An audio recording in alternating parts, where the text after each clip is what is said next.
राधे राधे दोस्तों, जय श्री कृष्ण। भगवान श्री कृष्ण कहते हैं कि जीवन में परिस्थितियां चाहे कितने भी विपरीत क्यों न हो, इंसान के साथ जो कुछ भी होता है उसके अच्छे के लिए ही होता है। इंसान के जीवन में सुख दुख धूप और छांव के जैसे होते हैं। अगर दुख आता है तो सुख भी जरूर आएगा। भगवान हमारी आस्था की परीक्षा तब लेते हैं जब हम जो चाहें वो न मिले, फिर भी हमारे दिल से प्रभु के लिए शुक्रिया ही निकले। कोई कितना भी बोले, अपने आप को बस शांत रखो, क्योंकि धूप कितनी भी तेज हो वह समुद्र को नहीं सुखा सकती। वाणी और पानी दोनों में छवि नजर आती है, बस फर्क इतना होता है कि पानी स्वच्छ हो तो चित्र नजर आता है, और यदि वाणी मधुर हो तो चरित्र नजर आता है। जो कुछ हुआ है अच्छे के लिए हुआ है, जो कुछ हो रहा है अच्छे के लिए हो रहा है, और जो होगा वह भी अच्छे के लिए ही होगा। आपकी नीयत कितनी भी अच्छी क्यों न हो, दुनिया आपको दिखावे से जानेगी, और आपका दिखावा कितना भी सुंदर हो, लेकिन भगवान आपको आपकी नीयत से ही जानेंगे।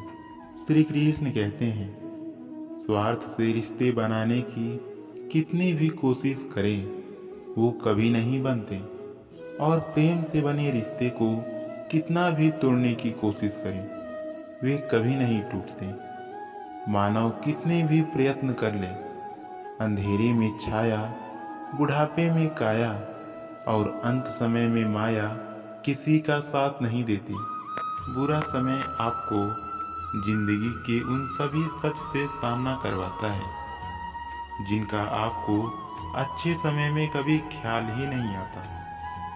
परिवार घड़ी की सुइयों जैसा होना चाहिए, कोई छोटा हो कोई बड़ा हो, कोई स्लो हो कोई फास्ट हो, पर जब किसी के 12 बजाने हो तो सब एक साथ हो।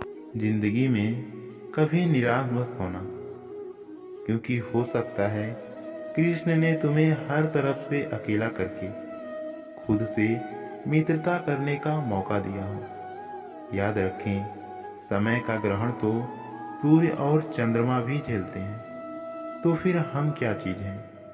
इसीलिए गलत आरोपों को लेकर कभी चिंतित न हो, बल्कि उनका सम्मान करें।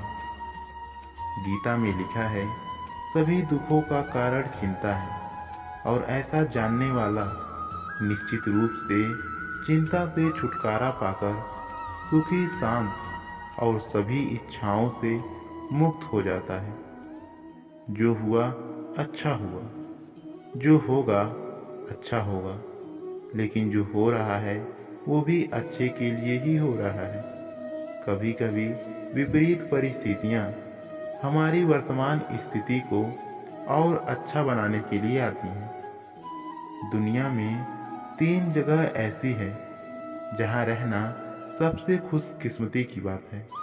पहला, किसी के विचारों में, दूसरा किसी के दुआओं में, और तीसरा किसी के दिल में। श्री कृष्ण कहते हैं, चिंता नहीं चिंतन करो, आलस नहीं मेहनत करो, पछतावा नहीं सुधार करो, निराश नहीं निर्माण करो, सोचो नहीं शुरुआत करो, और अपनाओ नहीं सम्मान करो। मनुष्य जब जन्म लेता है तो उसके पास सांसें तो होती हैं, पर कोई नाम नहीं होता। जब मृत्यु होती है तो उसके पास नाम होता है, पर सांसें नहीं होती। इसी सांस और नाम के बीच की यात्रा को जीवन कहते हैं। न किसी के अभाव में जियो, न किसी के प्रभाव में जियो। यह जिंदगी है आपकी, इसे अपने अभाव में जियो। तुम अपनी पीड़ा के लिए संसार को दोष मत दो, अपने मन को समझाओ। तुम्हारे मन का परिवर्तन ही तुम्हारे दुखों का अंत है। जीवन में कभी निराश नहीं होना चाहिए, क्योंकि कमजोर आपका वक्त है, आप नहीं। जिंदगी बहुत हसीन है, कभी हंसाती है तो कभी रुलाती है, लेकिन जो जिंदगी की भीड़ में खुश रहता है, जिंदगी उसी के सामने सिर झुकाती है। बिना संघर्ष कोई महान नहीं होता, बिना कुछ किए जय जयकार नहीं होता। जब तक नहीं पड़ती हथौड़े की चोट, तब तक कोई पत्थर भी भगवान नहीं होता। जीवन में आधे दुख तो इसीलिए आते हैं क्योंकि हमने उनसे आशाएं रखी जिनसे हमें नहीं रखनी चाहिए। श्री कृष्ण कहते हैं, हानि हुई है तो भविष्य में लाभ भी होगा, और यदि छल हुआ है तो आगे चलकर उसका हिसाब भी होगा। इस शरीर का मोह मत करो, यह तो माटी है, माटी में मिल जाएगा। अमर तो आत्मा है, जो परमात्मा में मिल जाएगा। जीवन का चमत्कार यही है कि जितना अधिक हम बांटेंगे, उतना ही हमारे पास और अधिक होगा। विश्वास में वह शक्ति होती है जिससे उजड़ी हुई दुनिया में प्रकाश लाया जा सकता है। सफलता हमारा परिचय दुनिया को करवाती है, और असफलता हमें दुनिया का परिचय करवाती है। कुछ लोग आपको सिर्फ काम के वक्त याद करते हैं, उनके काम आओ जरूर, क्योंकि अंधेरा होने पर ही इंसान रोशनी ढूंढता है, और वह रोशनी आप हो। विश्वास हो तो पत्थर को भी भगवान बना सकता है, और अविश्वास हो तो भगवान के बनाए इंसान को पत्थर दिल बना देता है। एक बार की बात है, एक जंगल में एक बार आग लग जाती है। गांव के सभी लोग आग को बुझाने लगते हैं। कोई इधर से पानी लाता है तो कोई उधर से पानी लाता है। यह सब दृश्य एक चिड़िया देख रही थी, और वह भी आग को बुझाने के लिए बगल में नदी बह रही थी।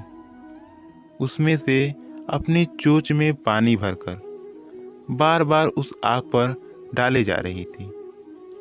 उसे ऐसा करते हुए कम से कम आधा एक घंटा बीत गया, लेकिन आग पर कोई प्रभाव नहीं पड़ा। और यही सब बगल में पेड़ पर बैठा एक कौवा बहुत ही देर से देख रहा था।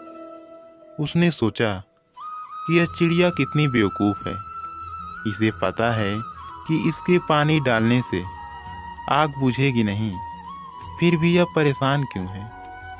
वह चिड़िया के पास गया और उससे बोला कि तुम पागल हो, तुम जानती हो कि तुम्हारे इस कारनामे से आग तो बुझेगी नहीं, ऊपर से तुम थक भी जाओगी। तो चिड़िया ने बहुत ही मुस्कुराते हुए सुंदर जवाब दिया कि मुझे पता है, लेकिन जब भी इतिहास में कभी भी इस आग की बात होगी तो मेरी गिनती हमेशा आग बुझाने में होगी, और तुम्हारी गिनती हमेशा तमाशा देखने में होगी। यह बात सुनकर कौवे को अपनी गलती का एहसास होता है, और वह चिड़िया को देखता रह जाता है, और अंत में वह भी उसके साथ उस आग को बुझाने में लग जाता है। दोस्तों, इसीलिए आप कोई भी कार्य करो, ये मत देखो कि वह कार्य बड़ा है या छोटा, उस कार्य को कितने लोग कर रहे हैं। अपने आप पर ध्यान दो, क्योंकि भगवान श्री कृष्ण ने गोवर्धन पर्वत अकेले ही उठाया था, बाद में सभी ने उनका सहयोग किया। धन्यवाद दोस्तों। इसी तरह रोज मोटिवेशनल वीडियो पाने के लिए वीडियो को लाइक और चैनल को सब्सक्राइब जरूर करें, और साथ में बेल आइकन भी जरूर प्रेस करें, ताकि हम ऐसे ही और ज्ञानवर्धक वीडियो आप तक पहुंचा सकें।